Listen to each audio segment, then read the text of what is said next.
Jay, let's talk about Mythos. That's a scary word. Yeah. Oh, it is. It is. Yes, Anthropic, one of the big frontier AI companies out there, didn't release. Right. Didn't release. Did not release what they considered to be their flagship model. Yep. And the reason they didn't release it, what they did release was a 200 plus, nearly 300 page document that talked about it. Yeah. And I read that document, and there's some things in there, Tim, that I wanted to bring up. And then there's the wider implications to all of us. Oh, sure. So part of what was in that 200 page set of documentation, Anthropic's very upfront about alignment. In other words, how aligned is the frontier model to, human expectation? Is it going to go off and do its own thing, bad things? Right. When you're talking about a non-deterministic model, who knows what it's going to decide to do or not do or hide from you? Those crazy AIs. They have minds of their own. They have minds of their own. Yes. Look, we've talked about crazy alignment issues with AI. Literally, one of the things that Anthropic says that they're trying hard to fix is the model's literally getting a hold of like law enforcement for people who are trying, using a model a certain way. And it's like, okay, stop with the calling the cops model. Right. Like, this is real. Like, it's crazy even to have to say those words. But that's essentially what a misalignment is. But it could be worse. Hal from the movie, 2001: Space Odyssey. That was a misalignment. That was a bad misalignment. Skynet was pretty bad misalignment. Skynet? Yes. Don't even want to bring up those terms because who knows how far we are from that.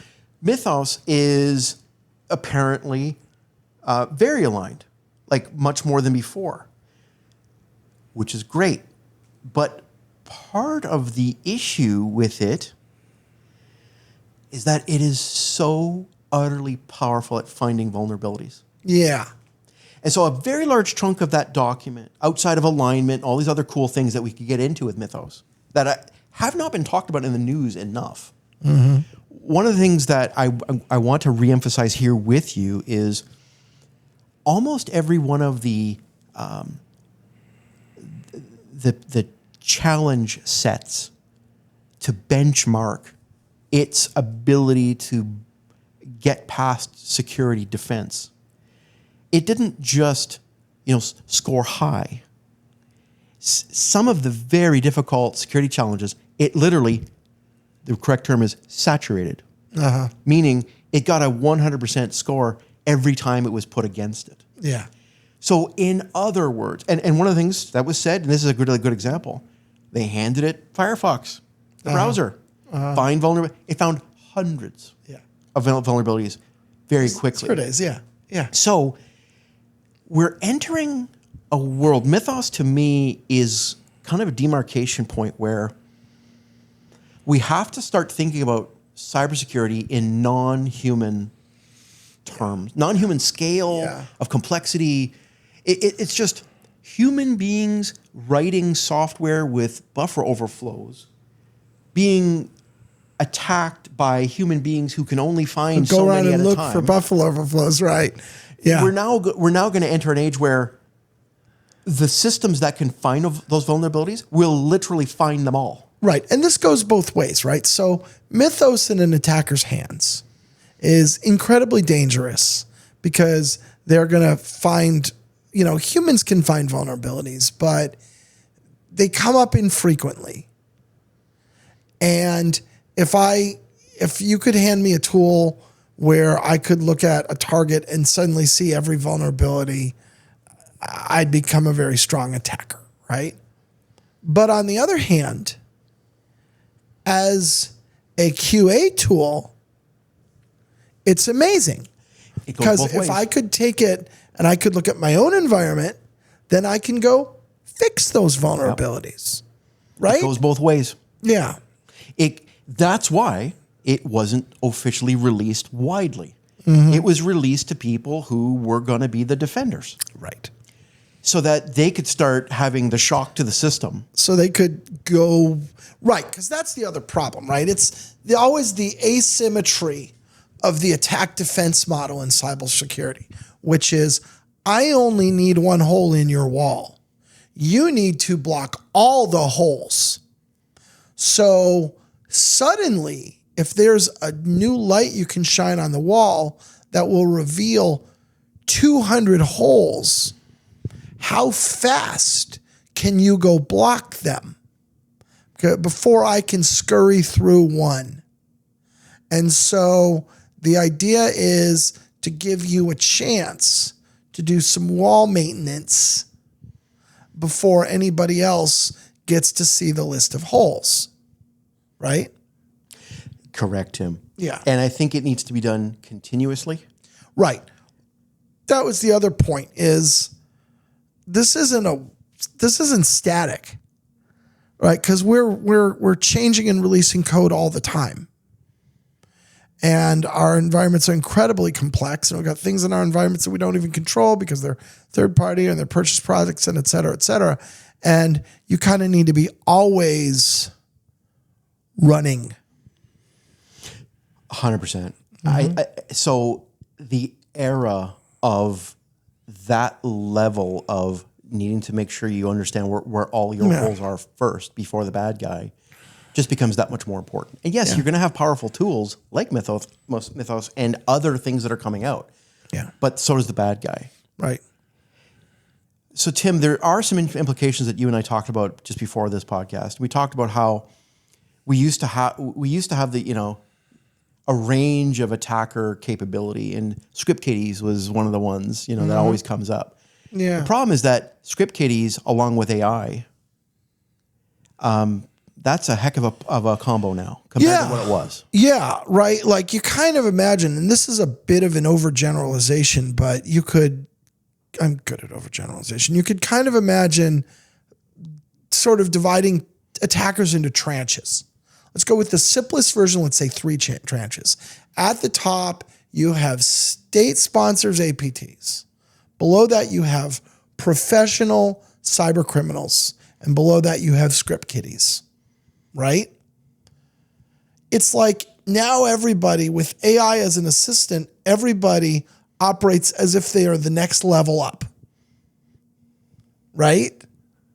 Yes. And so the overall threat level goes up a lot. Absolutely. I think that there's an idea that a lot of people just don't have yet, and they've never had it because they've learned about hacking from the movies, or they just have their own, the word hacking or breaking a system, that has done more disservice to what's really happening. Yeah. Than the vocabulary was wrong. It was dramatic vocabulary that took the eye off the ball of what's really happening with an adversary. And in fact, that's why I like using the word adversary rather than attacker anyway. Because an adversary is more like you than you are. And that's how they get in, is by acting like you, not by breaking something necessarily. Mm-hmm. So yes, a 0 day that Mythos can find is definitely a tool that a bad guy can use. But realize that 0 days, burning them to make people aware, hey, something bad got in and here's how it got in, is not always necessary by your adversary. Harvesting credentials is the number one way in because it's the easiest thing for the bad guy to do. And unfortunately, I think that once people put simple locks on the doors, and people spend 10 times on the security cameras rather than the locks on the doors. In other words, paying for things like monitoring systems rather than PKI. Mm-hmm.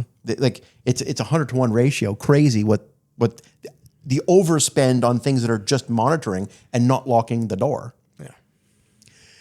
I would say that tomorrow's adversary, especially that script kiddie that just got upgraded, a lot of people think, well, how good of a hacker can they be? What kind of things could they break even if they had AI? Right. Here's my point. They're not hacking and breaking. Yeah. They're just using the system in ways you didn't expect. That is what most vulnerabilities are. They are merely edge cases you haven't come up with yet about how your system can be run. For example, the original Zeus virus. Mm-hmm. Yeah. Did it hack or break anything? No. It merely hooked existing memory and was able to inject logic into your browser. That's how man in the middle works back in the early days with Zeus. That man in the middle wasn't because of a break. It was because Microsoft, God love them, had put in this ability to inject instructions into running memory space. Zeus virus was literally doing what any other software programmer could do. The ability to do that was kind of revolutionary because a lot of people hadn't even thought of using it, a legitimate tool that way. You and I had done a podcast about living off the land. Yeah. That's literally what I'm talking about. Yeah. Most hacking is using tools that exist in ways you didn't expect. Mm-hmm. And therefore, what are these vulnerabilities that you're finding with Mythos? It's not just going to be buffer overflows. It's also going to be, hey, AI, come up with all the edge cases I haven't thought of yet. And that's going to be an endless stream of discovery. Right. Over time. Yes. And as we do way more AI non-deterministic processes in our organizations, how can those non-deterministic pathways lead to unintended malicious things? Yeah, and this is where we come back to the necessity for this to be cyclical, because as you start to say, hey, I'm going to use AI to more efficiently or more broadly discover edge cases that are abusable, then what we're going to do is we're going to modify our systems, our processes, our policies to prevent that abuse. Those modifications themselves are going to contain built into them other opportunities for abuse. And then we're going to make modifications around those, and then there will be additional opportunities for abuse that come out of that, and et cetera. Correct. Right. Correct. And I think it's going to be a very fascinating future. And I think this is probably what Mythos is actually good at. Never mind what all the journalists are telling you.